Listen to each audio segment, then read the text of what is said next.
Now improve your English by answering an interesting question. If you want to get stronger, it's important to practice. Hi, I'm Eric. These speaking practice videos are just a series of short presentations made to help anyone who's going to take the TOEFL English test in the future. But really, I think they might be useful for any English learner who just wants to get better. If you're learning English and you need some practice, this might be good for you. Once again, the question asks us to consider university life. But the previous questions only asked us to consider two options: agree or disagree. Do you prefer A or B? In this question, we have to consider three options. When you look at it, it might seem a little complicated, but actually it's not that different from the previous types of questions. In recent years, this hasn't been on the TOEFL, but I think it's great to consider every option and be ready for anything. Who knows? I'm going to show you what to do so you don't have to worry either way. If you're ready, let's take a look. Speaking practice. Number 8. Today's question. If you're going to choose a roommate, which of the following qualities is the most important to you? Cleanliness, friendliness, or quietness? This question is pretty easy if you understand roommate. It's common to have a roommate in the U.S. It's someone, another student probably, who you live with, together in the same apartment. If this question is on the TOEFL, it's an independent speaking question. You must explain which choice you prefer, and you'll only have 15 seconds to prepare your answer. Then, the task is to speak for 45 seconds, explaining with reasons, details, and examples. Want to try? Look at the question before you hear the model answer, and think about what you would say to answer this question. Then, when you're ready, take a look at the example answer. Example answer. If I were going to choose a roommate, cleanliness would be the most important point to consider. In my opinion, a messy home can cause many problems.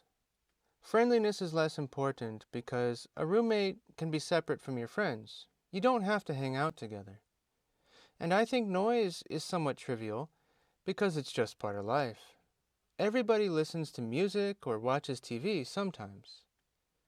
But if you go to use the bathroom or kitchen and there's a mess that was made by somebody else, it's really annoying, and it can even be unhealthy.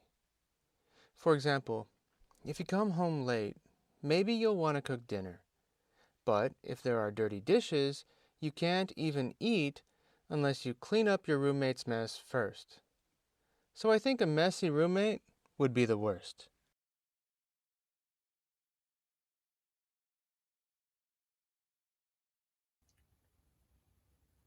All right, so what did you think about today's question and model answer? Like I said before, when there are three options, it's a little dangerous because many students spend too much time trying to read the whole question as carefully as possible, or they think about every option. It's the same as the previous questions. Just choose one point and talk about that as much as possible. Don't think too much. Don't waste your time. And even though the question is a little different from the previous types, I still follow a similar pattern each time I practice. Especially when you're developing your skills and abilities, it's a good idea to practice the same way each time. Anyway, in the next part of the presentation today, there's some good advice coming. So, let's take a look. Speaking pattern. To be a good speaker, who's respected by everyone, like this guy, you should have a plan, meaning you should follow a pattern. Here's the pattern I like to follow when answering these kinds of questions. Clearly express your choice and give a reason. Then talk about the other choices that you don't like. And finally, for the rest of the time, give more reasons with examples. Here's how the speaking pattern looks over the model answer. There's a clear introduction and a reason. Then I mention the other choices and why I don't like them. This takes a little time, but I think it's good to do. And then I finish by giving details and examples, speaking fluently and naturally. You can see that in the first half of the answer, there's a clear plan. It's easy to follow the logical order. There's good topic development. Then, the second half goes deeper into my personal reasons with an example to make the whole speech stronger, which means there's automaticity. Good grammar. Let's talk about grammar. I know most people don't like grammar, but this point is very important. You should know how to speak when talking about an unreal situation. First, let's look at the question one more time. If you're going to choose a roommate, which of the following qualities is the most important to you? Cleanliness, friendliness, or quietness? Notice the grammar of the question. We see it says, if you're going to choose, and asks, which is the most important? Why does it use this grammar? This is not actually real. It's only imagination. Well, the test writers don't want to tell you how you should speak, so they just use normal verb tenses. But you should understand which grammar to use to sound as natural as possible. And so, we should use the conditional.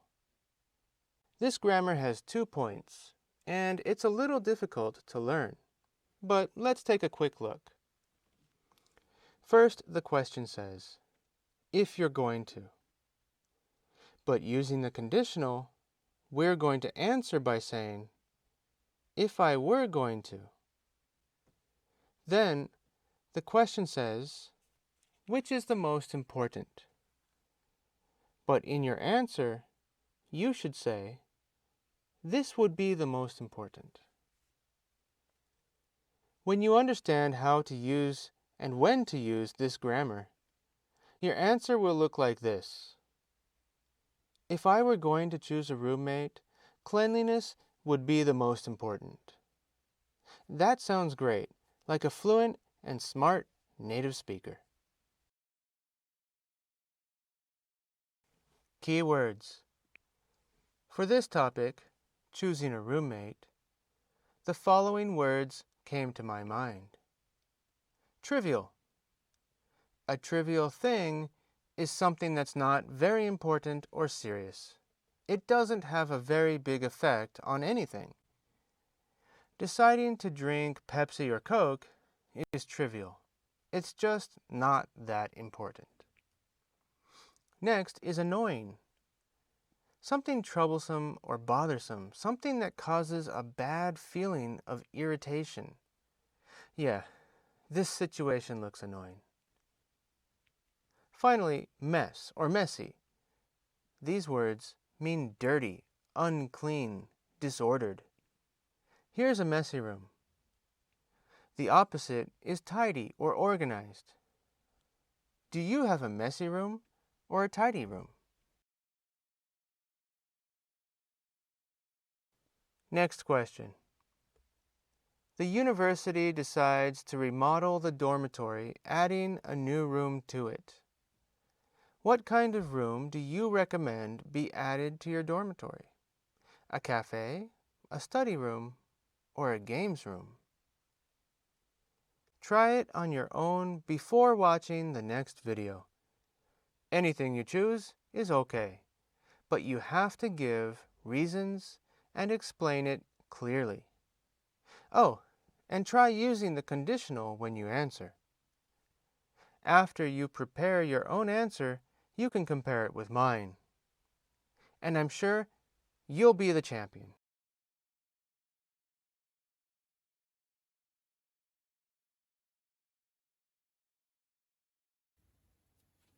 That's the end of today's lesson. Thank you for watching. Was this information helpful? I hope so. We have many more videos coming, and a lot of the questions are really interesting, so I hope you join me. Also, I know that a lot of the people who watch these videos have different ideas about how to answer these questions. Please leave a comment below.